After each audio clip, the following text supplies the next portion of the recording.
Hey everyone, thank you so much for joining me for this video about reading and read alouds. Ever since I've become a teacher, English literature reading and read alouds have been my favorite thing to do. Lesson planning for them, applying a lot of reading strategies, and getting the children to think critically about the text they're reading. That has been my favorite thing to do for my primary readers.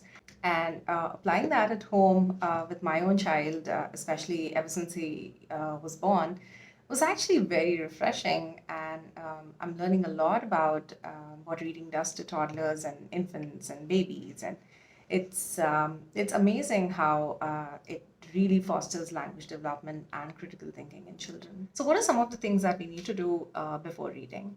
First is choosing books. Now, because I'm a Montessorian and the approach that I follow is also going to be very Montessori aligned, and which is why we select books which are rooted in reality for our children.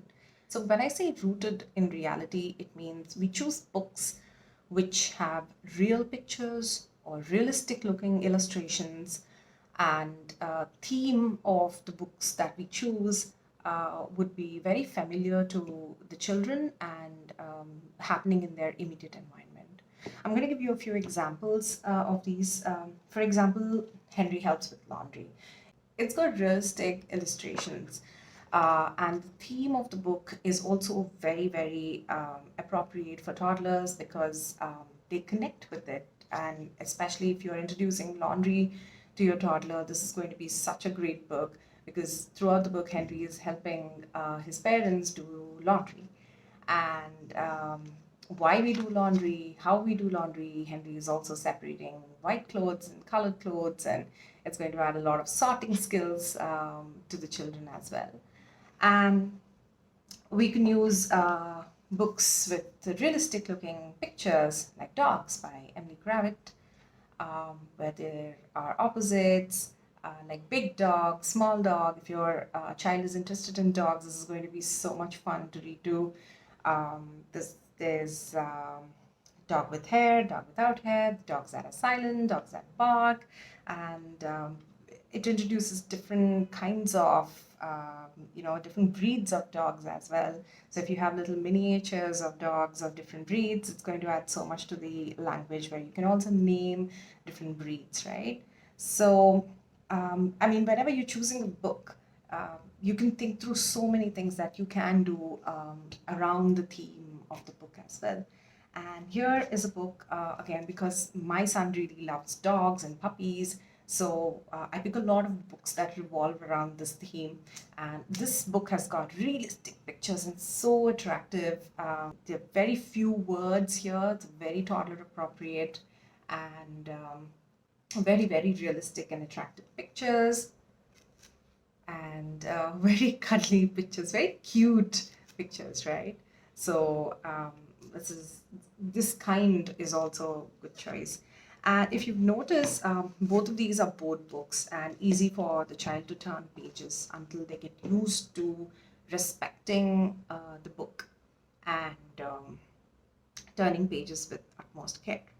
And that brings us to the second thing that we have to keep in mind, guiding and modeling children to respect books. As in anything in Montessori, we always guide children to respect their materials or toys, the way they handle them very gently. So, similarly, books also, we follow the same thing. It's important that we model careful handling of the book so that our children follow the same. Of course, young children really like to tear pages, and which is why we, refrain from giving books. But it's better that we choose board books because they're very durable until they develop an interest towards books and they know that books are to be read and not to be torn. The third most important thing is before we even read the book, right? It's important that we create interest about the book to our children.